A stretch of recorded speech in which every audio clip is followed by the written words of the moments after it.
2, এটি পরে বাড়ি ঢুকলে বাড়িতে দারিদ্রতা প্রবেশ করতে পারে না। 3, এটি পরে ঘুমালে সারা রাত একজন ফেরেশতা তাকে পাহারা দেন। 4, ফরজ নামাজের পর পড়লে তার আর বেহেশতের মধ্যে একটি জিনিসেরই দূরত্ব থাকে, তা হল মৃত্যু, এবং মৃত্যুর আযাব এতই হালকা হয় যেন একটি পিঁপড়ার কামড়।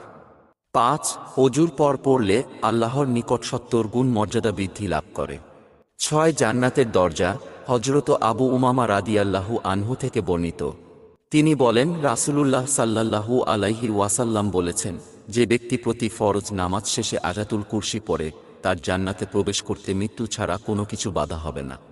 7, মর্যাদা সম্পন্ন মহান আয়াত।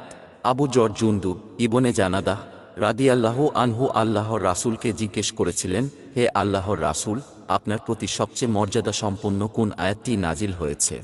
রাসূলুল্লাহ সাল্লাল্লাহু আলাইহি ওয়াসাল্লাম বলেছিলেন, আয়াতুল কুরসি।